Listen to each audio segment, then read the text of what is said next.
All right, let's jump right in.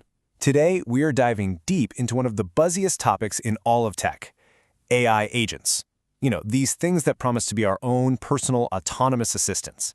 But as we're going to see, the road from a slick demo to a tool you can actually rely on is, well, it's a lot harder than it looks. And to kick things off, I absolutely love this quote from Sayash Kapoor, a researcher who writes the fantastic AI Snake Oil newsletter. It just perfectly sets the stage for what we're talking about today, this huge, massive gap between the hype and the often frustrating reality of getting these things to work. So, here's our game plan. We're going to start with the hype train, where all the excitement is. Then we'll peek under the hood at the tech itself.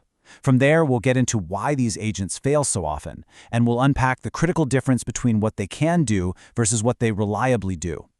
Then we'll look at some new security threats, and we'll wrap it all up with a new way to think about building the future of AI.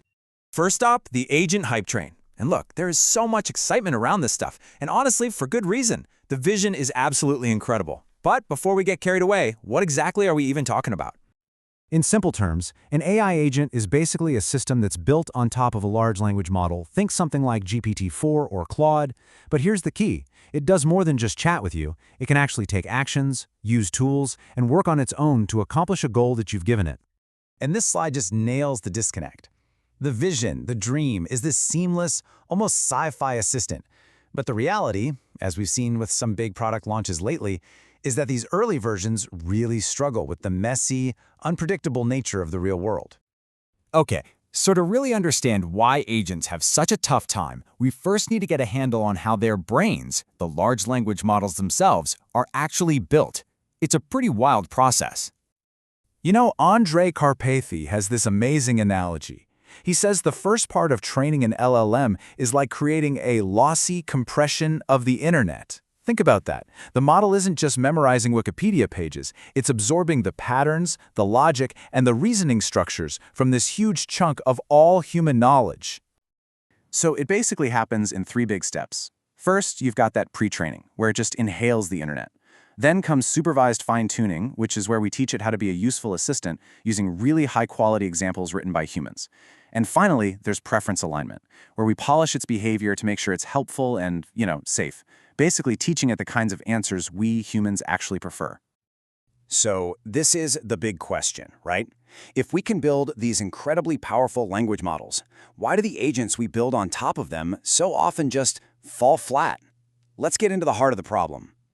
It really comes down to 3 main issues. First, figuring out if an agent actually works is way harder than it sounds. Second, the standard tests we use, called benchmarks, can be super misleading.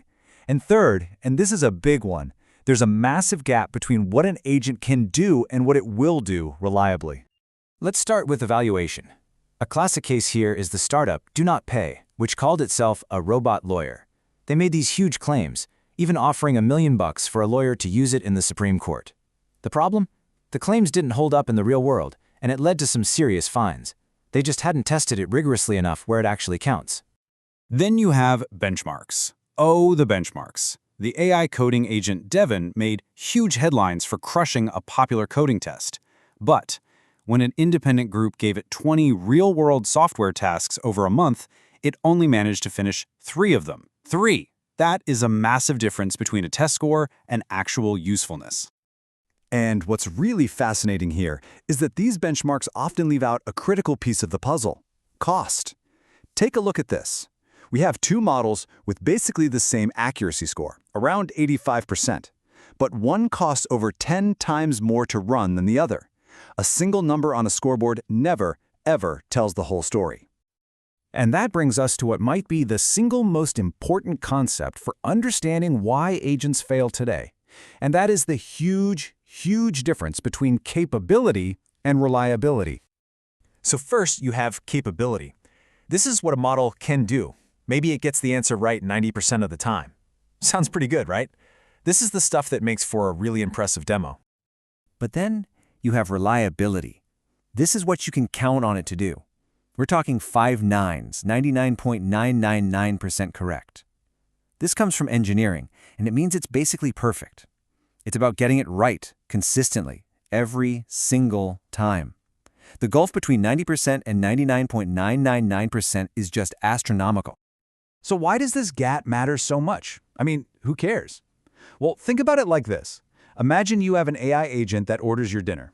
If it only gets your order right 80 or 90% of the time, that's not a helpful product. That is a catastrophic failure from your perspective as a user. For any task that has real consequences, reliability isn't just a nice to have, it's everything. Now, as if all that wasn't enough, we have to worry about something else entirely: active attacks. Because as agents get more capable, they also become much bigger targets for people who want to manipulate them. Take this wild example, the now infamous grandmother jailbreak.